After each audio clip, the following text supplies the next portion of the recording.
चला माझ्यासोबत तुम्ही सुद्धा छान असं दर्शन घ्या. दत्त मंदिरमध्ये आम्ही सकाळी सकाळी गेलो होतो. हा व्हिडिओ आहे 14 मेचा. या दिवशी आमच्या लग्नाची ॲनिव्हर्सरी होती. सकाळी लवकर उठून सगळं आवरलं, ग्रेशूला स्विमिंग क्लासला सोडलं. त्याच्यानंतर आम्ही दोघं मंदिरात गेलो. तिथं छान असं दर्शन घेतलं. खूप छान मंदिर आहे, खूप प्रसन्न वातावरण आहे इथलं. सकाळी सकाळी तर खूप भारी वाटतं. दिवसाची सुरुवात इतकी छान झाल्यावर अजून काय लागणार आहे ना. ह्याच्यानंतर आम्ही स्वामींच्या मंदिरात गेलो. तिथं दर्शन घेतलं, प्रसाद वगैरे घेतला होता, तो वाटला सगळ्यांना आणि मग ग्रेशूला घ्यायला गेलो.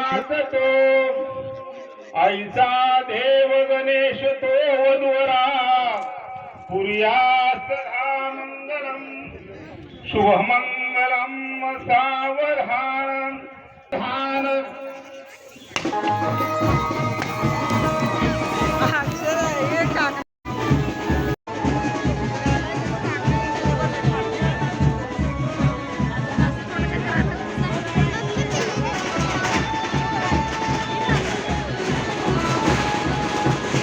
डायरेक्ट मी दुपारी व्हिडिओ कंटिन्यू करते हा. तिकडून आलो आम्ही मंदिरातून ग्रेशूला घेऊन, मग इकडे गावी आलो कारण माझ्या मामाच्या मुलीचं लग्न होतं. तर ह्या लग्नाला आम्ही आलो होतो. मम्मीसुद्धा आली होती. बाकी सगळ्या मावश्या वगैरे माझ्या भेटल्या. ह्या खूप छान गप्पा मारत बसतात आणि खूप छान टाईमपास होतो त्यांच्या सगळ्यांमध्ये. खूप दिवसानंतर सगळ्याजणी भेटल्या. लग्न झालं त्याच्यानंतर आम्ही जेवण केलं आणि गावाकडे ना अशा पंक्तीत बसून जेवायचं ना खूप मस्त.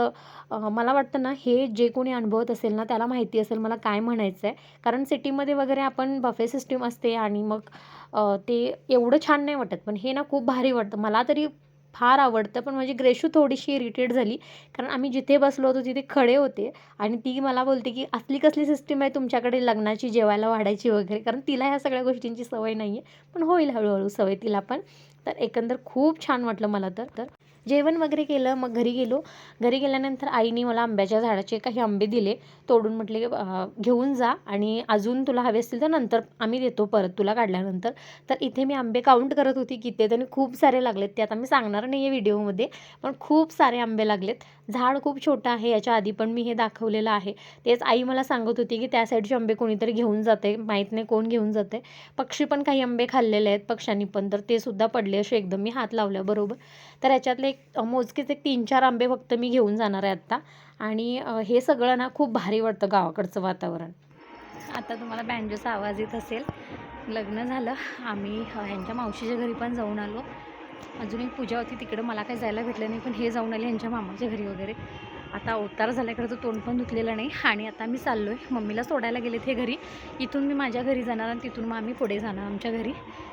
तर असं आहे, आज आमच्या लग्नाची ॲनिव्हर्सरी आहे त्याच्यामुळे जावं लागते, नाही तर मी थांबली असते. आणि खूप सारे आंबे लागले जसं मी तुम्हाला आत्ता दाखवलं. चला सगळेजण भेटले, खूप छान वाटलं. आता नवरीला बाहेर काढलेत, म्हणजे आता नवरी जायचा टाईम झाला आहे, वरात आहे. चला थोडंसं शूट घेऊया तिथलं. नवरी जायचा टाईम झालेला आहे. तर सामान सगळं गाडीमध्ये ठेवत आहेत. होळ्यांचं जे काही लास्टचं काम असतं ते सगळं चालू आहे. त्याच्यानंतर थोडंसं सगळेजण रडले कारण हा क्षण सगळ्यांनाच नको असतो. खूप भावूक करणारा क्षण आहे. तो काही मी जास्त शूट केला नाही. ही माझ्या मामाची मुलगी आहे आणि हिची माझी थोडी मस्ती चालू होती. इथे गाण्यांचा आवाज होता त्याच्यामुळे मला ते म्यूट करावा लागला, नाही तर तुम्ही ऐकलं असतात आमची कशी मस्ती चालते. खूप छान सगळ्याजणी राहतात आणि मी लहानपणापासून इथेच राहिले त्याच्यामुळे इथे माझं जास्त सगळ्यांबरोबर जमतं. वरातीला थांबायची खूप इच्छा होती, पण पुढे आमची बरीच कामं होती आणि आमची ॲनिव्हर्सरी पण होती. आम्हाला बाहेर जायचं होतं जेवायला वगैरे, सो त्यासाठी म्हटलं राहू दे. मग त्याच्यामुळे आम्ही निघालो. ग्रेशू आणि मम्मीला हे अगोदरच माझ्या घरी सोडून आले होते. त्याच्यानंतर आम्ही दोघं जायला निघालो आणि हे वाटेतली ही झाडं जी दिसतात ना यांची फुलं इतकी भारी वाटतात ना, जेवढी कॅमेऱ्यात ती छान वाटत नाही तेवढी अशी रिअलमध्ये खूप भारी वाटत आहेत. आम्ही घरी गेलो आणि घरी गेल्यानंतर पूर्ण प्लॅन चेंज झाला आहे. काय चेंज झालं ते तुम्हाला पुढे समजेलच, पण हे वातावरण पण खूप छान आहे आणि मी व्हिडिओ काढतोय म्हणून हे मुद्दाम माझी मस्करी करते आहे. आणि आम्ही आता जाणार होतो, मग अशीच आलो तेव्हा मम्मीला सोडायला आलेलो इकडं. पण अचानक पप्पा बोलले की राहा आज एक दिवस, आम्ही पण आता चाललो आहे आणि 2-4 दिवसामध्ये, तर तू राहा बोलले. त्याच्यामुळे मग थांबली मी इकडे. आणि हे गेलेत केक आणायला आणि जेवण पण बाहेरूनच असणार आहे कारण घरी रोजच खातो, म्हटलं आज एक दिवस काहीतरी बाहेरचं. आम्ही बाहेर जेवायला जाणार होतो, तेच आता जेवण हे बाहेरून घेऊन येतील. मग इथेच आम्ही सगळेजण जेवण करू आणि मम्मी पप्पासोबत सेलिब्रेट केलं तर त्याहून मोठी गोष्ट कुठली आहे. तर चला जे काही सेलिब्रेशन असं म्हणजे काही मोठ्यानं नाही आहे, घरात फक्त घरचीच लोक केक कटिंग करणार आम्ही त्यांच्यासमोर आणि मग जेवण करू. तसं थोडंफार काहीतरी असेल ते मी तुम्हाला व्हिडिओमध्ये दाखवेनच.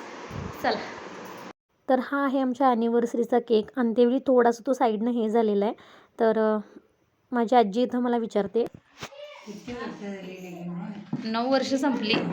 लग्न होऊन किती वर्ष झाली असं माझी आजी मला विचारते, तर मी तिला तेच सांगत होते की 9 वर्ष संपली. तर ग्रेशू तिच्या फ्रेंड्सना बोलवायला गेले. फार काही सेलिब्रेशन असं मोठ्याने नाही.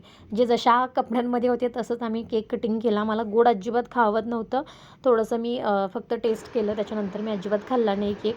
पटकन कटिंग केलं. जास्त काही शूट पण घेतलं नाही, इथं मोजकं शूट घेतलं. तर काल ॲनिव्हर्सरी तिकडे सेलिब्रेट केली गावाकडे. त्याच्यानंतर आज सकाळी आम्ही आलो आहे. 11 वाजता मी इथे पोचते. आल्यानंतर सगळं आवरून घेतलं, किचन छान पुसून घेतलं. आता मी दूध गरम करायला ठेवलं आहे. काल थोडंसं दूध होतं ते असंच बाहेर ठेवून गेलेली फ्रीजमध्ये. रात्री हे येऊन ठेवले होते. आले होते काही कामासाठी रात्री इकडे, परत तिकडे गेले होते, तर तेव्हा ठेवलेले. बघूया म्हटलं. आणि मला ना इतकी झोप येत होती. आल्यानंतर अर्धा तास मी अशीच पडून होती आणि मला झोपच लागली. बाकीची काहीच कामं नाही झाली. आत्ता उठून ज्या बॅग्स आणलेल्या गावाकडनं त्या सगळ्या आवरल्या पटपट. फक्त मम्मीने रताळी दिली ती तेवढी काढायची शिल्लक आहेत पिशवीमधनं, ती तेवढी काढलेली नाहीत. बाकी का लग्नासाठी जे मेकअपचं सामान बाकी सगळं यूज केलं होतं ते सगळं जागच्या जागी ठेवून दिले. फक्त ग्रेशूच्या बँगल्स ठेवायचे आहेत आणि माझ्या ह्या बँगल्स काढायचे आहेत मला, तेवढंच. आणि कपडे घडी करून ठेवायचे आहेत. काल धुतले होते ते सुकलेले आहेत, आणून आता असेच ठेवलेत. आता ते मी नंतर करते. आता वाजलेत 12. स्वयंपाक करायचा आहे मला, पण त्याच्या आधी मी थोडासा चहा घेते, कारण मला भयानक झोप येते. अक्षरशः मला उठू वाटत नाही आहे. आत्ता जरी झोप म्हटलं तरी मी झोपेन, अशी माझी कंडिशन आहे. डोळ्यांवरनं वगैरे दिसत असेल. आता मी छान फ्रेश होते, जरासा चहा करून घेते आणि मग पटकन स्वयंपाकावरून घेते, कारण 1:15 हे जेवायला येतात. 1 तास आहे माझ्याकडे स्वयंपाकाला. चला पहिला हे दूध गरम करते. दूध व्यवस्थित असेल तरच चहा बनवायला होईल, म्हणून त्यासाठी मी पहिलं दूध गरम करून घेते आणि मग पटपट कामांना लागते. चला